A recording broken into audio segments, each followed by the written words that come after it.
let us start by listening to Secretary Cusi.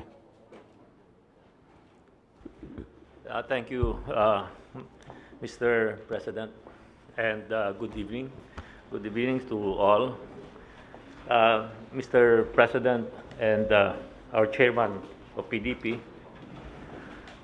we are here, one in my capacity as your vice chairman of PDP Laban, together with our Secretary General, Melvin Matibag, our Vice President for International Affairs, Yes, Joe sir. Lambino, and Magandang our gabi. Bulacan Provincial Council Chairman, Donato Marcos, Magandang gabi po.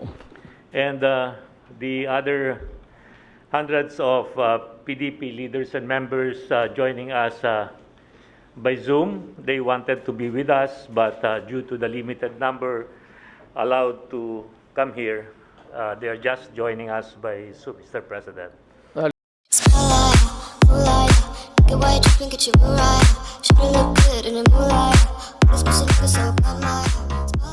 You forgot to introduce the other side. Sorry, and of course, with us here, to the people joining us by Zoom, Senator Bongo, our auditor of PDP, and Senator Tolentino, also a PDP member, and Governor Ben Abardone, and of course our Visayas Presidential Advisor, who is also a PDP, Mike Dino. As part of our duties, Mr. President, we liaise with local government units and socio-civic organizations to generate strategic initiatives on critical government policies and programs. We went around the provinces, Mr. President, to hear from local government leaders how to enhance and refine the President's development agenda. So as we went around the provinces, Mr. President, we heard, we listened to the messages of support for you and your administration. We have collected and filed these manifestos of support from Luzon, Visayas, and Mindanao by PDP Laban members and non-members who wanted to express their unity and full support in your steadfast leadership as they recognize the gains you have made in the battle against drugs, terrorism, armed conflict, corruption, and poverty. Moreover, Mr. President, during our visits, we heard a huge clamor from various regions of the country, from the provinces down the barangays, represented by their signatures on these documents. They are all here, Mr. President, some of them.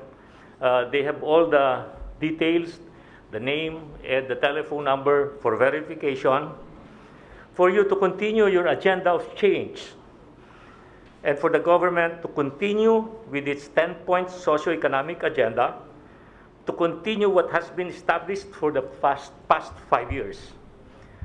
The people on the ground, Mr. President, wanted a transition of leadership that will guarantee continuity of the economic and infrastructure projects established under the Duterte administration. These petitions and resolutions coming from various local governments from the islands of Luzon, Visayas, and Mindanao, representing PDP Laban members and members of other political parties, are now presented here to urge and convince you, Mr. President, to run for Vice President and to choose your running mate for President in 2022 national elections.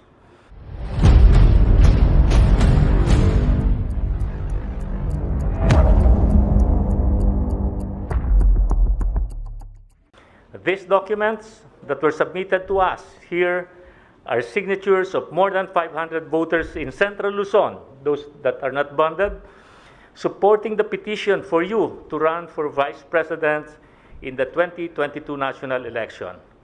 Each page contains the signatures of 40 voters with their individual mobile numbers, Mr. President.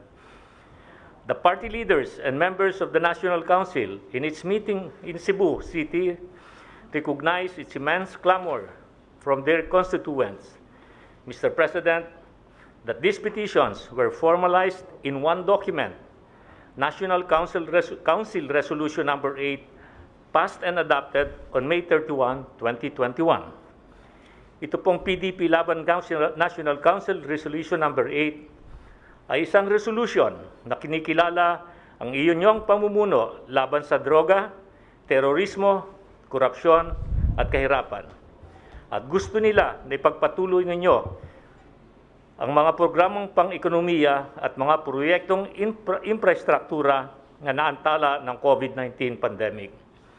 Dahil dito, Mr. President, ang PDP Laban National Council ay nananawagan sa inyo na pakinggan at tugunan ang kahilingan ng kanilang mga nasasakupan na kayo ay tumakbo bilang Vice Presidente sa darating na halalan sa 2022.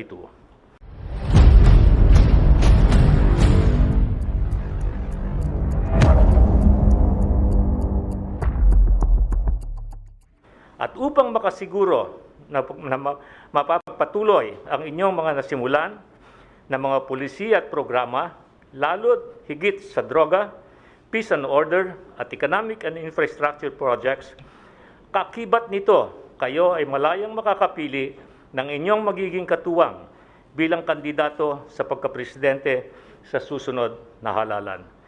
Ito po lahat ay aming sinusumite sa inyo, mahal na Pangulo, para sa inyong konsiderasyon. Salamat po. Salamat, Secretary Cusi. I am touched by the outpouring of sentiments, at least yung grupo sa PDP, urging me to run for Vice President. I remember that I made a statement a few days ago because of the incessant attacks on my person na kung anong pinagsasabi. Out of the blue, lumabas yung ano ko sa utak na kung ganito lang pala na babawin ninyo ako, ano pa kaya kung yung wala na ako sa presidente.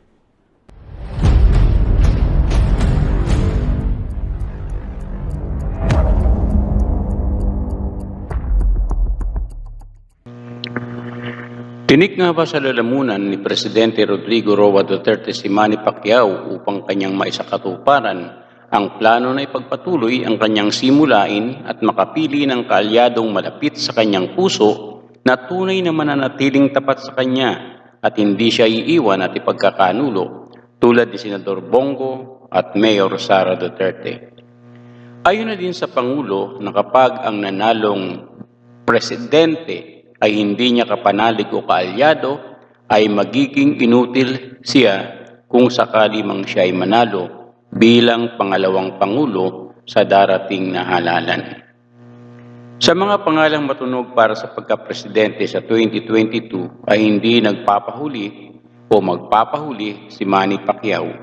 Ayon sa mga dalubhasa at ekspertos, si Manny Pacquiao ay may kakayahang tumakbo at sumagupa sa sinumang mapipili ni Presidente Duterte na makakatandem niya sa halalan ngayong 2022 presidential election.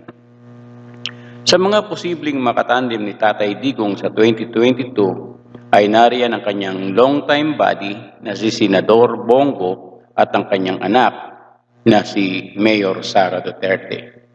Sa tandem na Bongo Duterte o Duterte-Duterte ay may agam-agam ang marami na ayon sa kumakalat na balita, ito ay isang napakadelikadong panukala sapagkat maaaring si Bongo at Mayor Sara ay magiging cover-up lamang to prolong President Duterte's administration at ito ay tahasang pag-iwas sa ipinagbabawal ng ating saligang batas. Samantalang sa tambalang Senador Bongbong Marcos at President Duterte ay walang kasiguruhan na kaya nilang pasunurin sa gusto nila si Senador Ferdinand Marcos Jr. Kung katanyagan at pera ang pag-uusapan, meron yan. ang isang Manny Pacquiao at ang kanyang kasikatan ay umaabot sa 4 na sulok ng ating bansa na kung gugustuhin niya ay pwede niyang pasimulan ang kanyang kandidatura bilang independent candidate. Hindi lamang siya kampiyon sa larangan ng boxing, kampiyon din siya sa puso ng masang Pilipino. Ang kanyang kwento ay mala Cinderella at siya ang lehitimong kandidato na tunay na nagmula sa wala at ipinanganak na sadyang mahirap, subalit nagsumikap upang marating ang kanyang kinalalagyan ngayon.